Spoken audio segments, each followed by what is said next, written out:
the Fall Classic. Heroes are made, and it is the best baseball anywhere on Earth. It is, after all, the World Series. There have been countless weather events that have affected, postponed, or otherwise played havoc with the outcome of games. Hi, I'm Chris May, writer, producer, and host of This Day in Weather History, now in its second year from the Weather Network in Canada. The 1925 World Series was the final best-of-7 playoff round, and this year it was played between the National League champs, the Pittsburgh Pirates, and the American League champs, the Washington Senators. It happened this day in weather history. Good Lord, I love baseball. But come on, the 2020 excuse for a season was like being forced to look at a store full of your favorite foods, but only behind glass, and you can't have any of it, and the store hours have been cut by about 60%. Playing conditions, there we are, for the 1925 World Series between the Pirates and the Senators were challenging. Not as challenging as the 2020 season. Games had twice been postponed due to poor weather.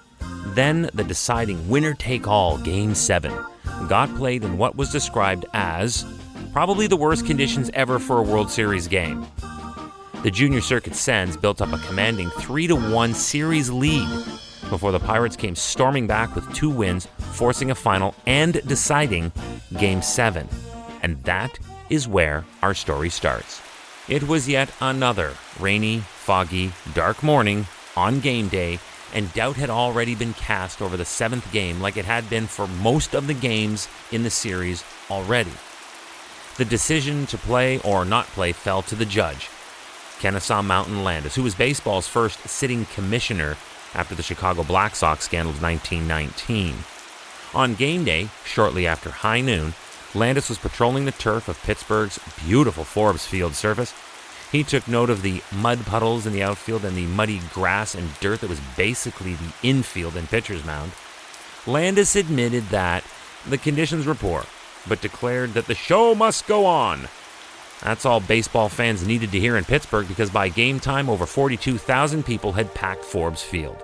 After a light rain in the first 3 innings, the skies grew darker, and the ball became more difficult to see in the top of the 4th.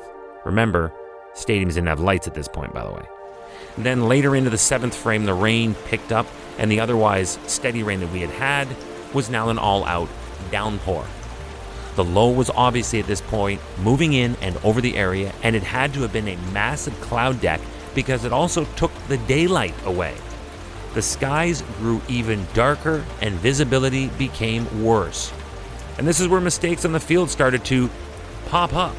You see, it was a routine pop fly that would normally be caught 999 of 1,000 times, and these things were being missed and dropped.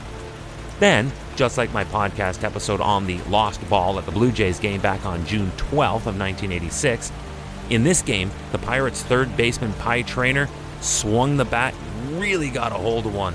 The ball sailed into right center field and then disappeared. Even the pair of Washington outfielders, Sam Rice and Moon Harris, running in pursuit of the hit, they too vanished into the darkness. In another dramatic moment dictated by the weather, the Washington Senators were up to bat in the bottom of the 8th inning, and Peckinpah connected on a pitch from Ray Cram. Everyone watched the ball fly into the outfield and followed it until it too disappeared into the dark. Left fielder Clyde Barnhart turned and ran toward the fence. Nobody knew what had happened until a fan's loud voice was heard shrieking, "It's a home run!" I suppose according to that one random guy, it was called a home run, and Washington was now back into the lead, 7-6. This game was becoming a gong show. In the end, the Pirates would rally late to win the deciding game 9-7 and take the World Series for year 1925. But this game was played in and on conditions normally reserved for professional football or rugby. In the next day's New York Times, journalist James Harrison wrote, and I quote, "In a grave of mud was buried Walter Johnson's ambition to join the select panel of pitchers who have won 3 victories in one World Series. With mud shackling his ankles and water running down his back, the grand old man of baseball succumbed to weariness, a sore leg, wretched support, and the most miserable weather conditions that ever confronted a pitcher." Before I move on, you gotta say one thing about the ink-stained wretches from back then. they did have a flair for the dramatics. But let's be honest, that's another story for another podcast. This, after all, is this day in weather history. Tomorrow is October the 16th, and it is a big one. Tomorrow, for all of our loyal followers in Toronto, Canada, we go to the wall, looking back at the facts and the stories behind what really happened during and as a result of Hurricane Hazel on October 16th of 1954. That's tomorrow, on this day in weather history, with me, your host, Chris May.